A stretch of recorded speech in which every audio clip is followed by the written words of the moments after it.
क्या आपने कभी सोचा है कि आपके भीतर एक और दुनिया भी है जो आपकी मुस्कान के पीछे छुपी रहती है? एक ऐसी दुनिया जो ना आपकी सेल्फियों में दिखती है, ना आपकी आवाज में सुनाई देती है, लेकिन हर दिन आपके फैसलों को चुपचाप चलाती है। यही है आपकी छाया, वो हिस्सा जो आप खुद से भी छुपाते आए हैं। जब कोई छोटी सी बात पर आपको अचानक गुस्सा आता है, जब किसी की बात दिल में तीर की तरह चुभती है, जब कोई तारीफ सुनकर भी आपको अजीब सा खालीपन महसूस होता है, तो समझिए आपकी छाया बोल रही है। हम सबके अंदर वो हिस्सा होता है जिसे हम गलत, कमजोर या शर्मनाक मानकर दबा देते हैं। बचपन में मिली तिरस्कार की बातें, रिश्तों की टूटन, अस्वीकृति का दर्द, ये सब हमारे अवचेतन मन में छिप जाते हैं, लेकिन मिटते नहीं। ये घाव वक्त के साथ सूखते नहीं, बल्कि भीतर ही भीतर जहर बनाते हैं। हम में से कई लोग सोचते हैं कि अगर हम मुस्कुराते रहें, व्यस्त रहें और आगे बढ़ते रहें, तो अतीत की ये काली परछाइयां पीछा छोड़ देंगी। लेकिन सच्चाई ये है कि जितना हम इन भावनाओं को दबाते हैं, उतनी ही जोर से ये हमें अंदर से खींचती है। यही छाया कार्य का अर्थ है, अपनी उस परछाई का सामना करना जिसे अब तक अनदेखा करते आए हैं। ये कोई आध्यात्मिक क्रिया मात्र नहीं, ये एक जरूरी आत्मिक प्रक्रिया है। खुद को जानने की शुरुआत वहीं से होती है जहां हम डरते हैं देखना। अब बात करते हैं उन ट्रिगर्स की जो हर दिन हमारी भावनाओं को झकझोरते हैं। ट्रिगर मतलब वो घटनाएं, बातें या लोग जिनसे हमें बेवजह तकलीफ होती है, गुस्सा आता है या बेचैनी होती है। आपने गौर किया होगा कि कोई छोटी सी बात, जैसे किसी का नजरअंदाज कर देना या कोई मजाक में कुछ कह देना, आपको अंदर तक हिला देती है। क्यों? क्योंकि वो किसी पुराने अधूरे जख्म को छू देता है।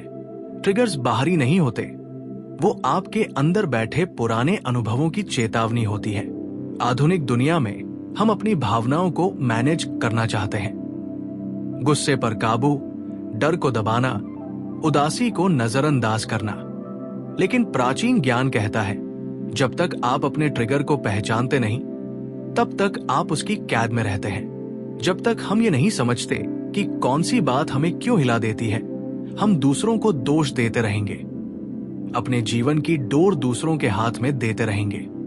अब आते हैं तीसरे पहलू पर, छिपा हुआ स्व। ये वो मैं है जिसे आपने दुनिया के सामने कभी पूरी तरह जाहिर नहीं किया।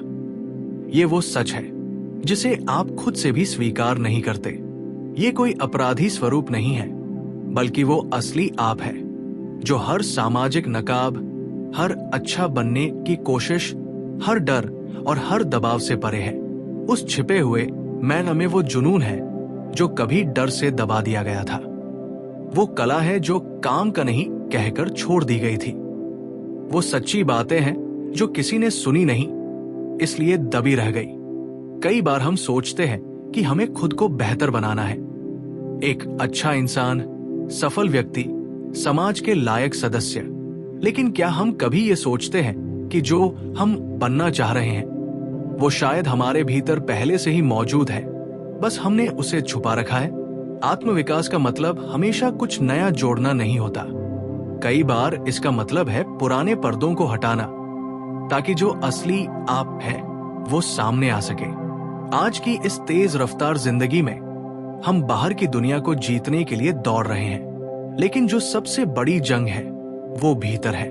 अपने गुस्से से, अपने डर से, अपनी अस्वीकृति से। और जब तक हम भीतर की इन परछाइयों को नहीं समझते, तब तक बाहर की कोई भी जीत अधूरी ही रहेगी। तो अगली बार जब आपको कोई बात भीतर तक चुभे, तो उससे भागिए मत। ठहरिए, देखिए, समझिए। ये छाया क्या कह रही है? कौन सा जख्म अब भी खुला है? कौन सी याद अभी रो रही है?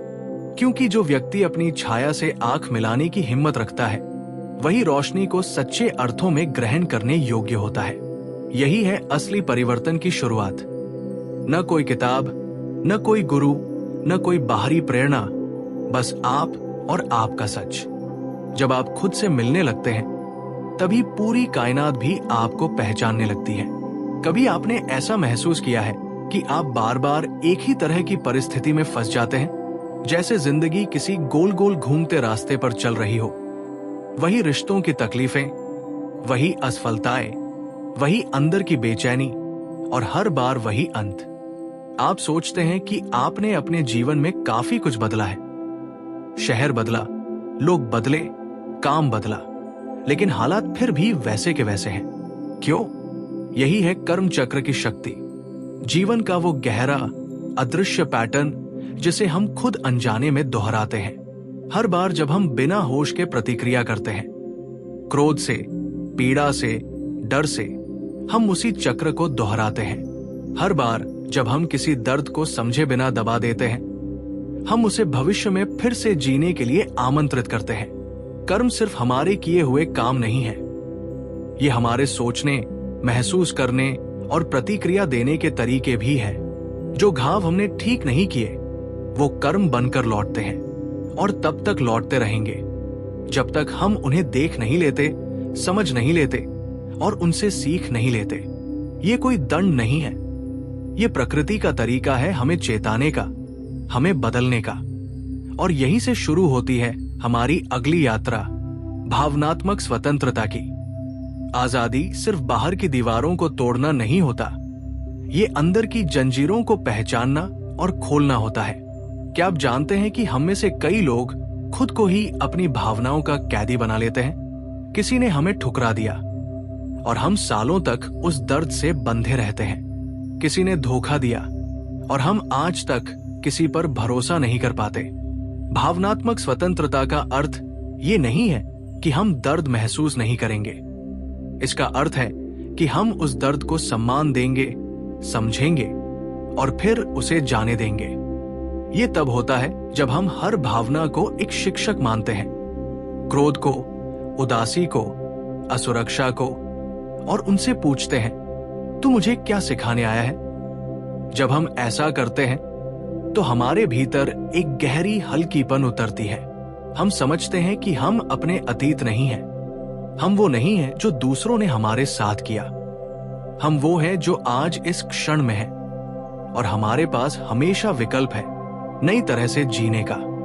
और फिर आती है तीसरी और सबसे गहरी अवस्था, आत्मिक एकीकरण। ये वो पल होता है जब आप खुद को टुकड़ों में नहीं, एक समग्र रूप में देखना शुरू करते हैं। आप अपने अच्छे बुरे, रोशनी अंधेरे, शक्ति और कमजोरी सभी को अपनाते हैं। आप किसी छवि में फिट होने की कोशिश नहीं करते, बल्कि अपने संपूर्ण स्वरूप को स्वीकार करते हैं। आत्मिक एकीकरण तब होता है जब आप जीवन को एक युद्ध की तरह नहीं, एक योग की तरह जीने लगते हैं। जब आप किसी भाव को दबाने के बजाय उसे अपने हृदय में जगह देते हैं, जैसे कोई माँ अपने सभी बच्चों को जगह देती है, तब भीतर एक शांति जन्म लेती है और यही शांति धीरे धीरे आपकी ऊर्जा को बदल देती है। आपका चेहरा कुछ कहे बिना भी कुछ बोलने लगता है। आपकी उपस्थिति, आपकी चुप्पी, आपकी आंखें, सब में एक गहराई आ जाती है। लोग समझ नहीं पाते कि ऐसा क्या बदल गया है, लेकिन उन्हें लगता है कि अब आप सिर्फ एक व्यक्ति नहीं हैं, आप एक ऊर्जा है, एक उपस्थिति है। यही आत्मिक एकीकरण है। जब आप खुद से जुड़ते हैं इस तरह कि हर बात, हर रिश्ते, हर चुनौती एक नया अर्थ लेने लगती है। आप अब जीवन से भागते नहीं, उससे लड़ते नहीं, आप उसके साथ बहने लगते हैं। आज इस भाग में आपने जाना कि हम कैसे कर्म के चक्रों को पहचान कर उन्हें तोड़ सकते हैं, कैसे भावनात्मक स्वतंत्रता हमें हल्का और जिंदा महसूस कराती है, और कैसे आत्मिक एकता हमें अपने सबसे सच्चे रूप से जोड़ती है। आपके भीतर पहले से ही सब कुछ है, जरूरत सिर्फ इतनी है कि आप उसकी ओर लौटें। कभी आपने ऐसा महसूस किया है कि आप सब कुछ कर रहे हैं, सुबह उठना, काम पर जाना, रिश्ते निभाना, बाहर से मुस्कुराना, लेकिन फिर भी भीतर कुछ अधूरा सा है, जैसे सब कुछ है पर कुछ भी नहीं है। लोग हंसी की तारीफ करते हैं, लेकिन आप जानते हैं कि वो असली नहीं है। आपकी आंखें कुछ और कहती हैं और दिल कुछ और महसूस करता है। यही वो क्षण होता है जब भीतर कुछ चुपचाप जगने लगता है, एक धीमी सी पुकार जो कहती है, क्या यही है जीवन? और वहीं से शुरू होती है आध्यात्मिक जागरण की यात्रा। ये जागरण अचानक नहीं होता और नहीं ये कोई जादू है। ये एक धीमी पर गहरी प्रक्रिया है, जैसे कोई नींद में धीरे धीरे आंखें खोल रहा हो। पहले आप अपने घावों को देखना शुरू करते हैं, वो जख्म जो अब तक दबे हुए थे। फिर आप अपने झूठे चेहरे देख पाते हैं जो दुनिया को दिखाते रहे, और फिर धीरे धीरे आप खुद को देख पाते हैं, बिना किसी परत के, बिना किसी पहचान के। आध्यात्मिक जागरण का पहला कदम होता है सवाल पूछना। जब आप समाज की सेट की हुई परिभाषाओं पर सवाल करने लगते हैं, क्या सफल वही है जो सबसे ज्यादा कमाता है? क्या प्यार वही है जो पाना चाहता है? क्या जिंदगी बस एक नौकरी से रिटायर होने तक की दौड़ है? जब ये सवाल भीतर उठते हैं तो लोग आपको भ्रमित, खोया या रिबेल मानते हैं, लेकिन सच तो ये है कि अब आप नींद से जाग रहे हैं। और जिन्हें नींद प्यारी हो, उन्हें जागा हुआ व्यक्ति अक्सर असहज लगता है। इस जागरण के रास्ते में सबसे बड़ी चुनौती ये होती है अकेलापन, क्योंकि जब आप अपने सच की ओर बढ़ते हैं तो वो दुनिया जो झूठी छवियों से बनी है आपसे दूर होने लगती है। रिश्ते छूटते हैं, लोग आपको समझ नहीं पाते, और एक गहरी तन्हाई भीतर उभरती है। लेकिन यही तन्हाई वो जगह है जहां सबसे गहरा मिलन होता है आपका आपसे। आप महसूस करने लगते हैं कि आपने अब तक खुद को दूसरों की नजरों में देखा था, अब आप पहली बार खुद की नजरों से खुद को देख रहे हैं। और जैसे जैसे आप अपने भीतर उतरते हैं, एक अजीब सी शांति मिलने लगती है। कोई कारण नहीं, कोई उपलब्धि नहीं, फिर भी भीतर सब ठीक लगता है। यही है सच्ची आध्यात्मिक उपस्थिति। धीरे धीरे आप जानने लगते हैं कि आप शरीर नहीं हैं, ये सिर्फ एक पोशाक है। आप विचार नहीं हैं, ये तो बादलों की तरह आते जाते रहते हैं। आप भावनाएं नहीं हैं, ये तो मौसम की तरह बदलते रहते हैं। तब सवाल उठता है, तो मैं कौन हूं? और फिर धीरे धीरे भीतर से आवाज आती है, मैं वो हूं जो देख रहा है, मैं वो हूं जो इन सब से परे है। मैं चेतना हूं, मैं आत्मा हूं, मैं वही हूं जो सदा था, सदा है और सदा रहेगा। और जब ये अनुभव जीवन में उतरता है तो आपका चलना, बोलना, जीना सब बदलने लगता है। आप ज्यादा नहीं बोलते, पर जब बोलते हैं तो सन्नाटा गहराता है। आप ज्यादा कुछ नहीं करते, लेकिन आपकी मौजूदगी ही लोगों को शांति देती है।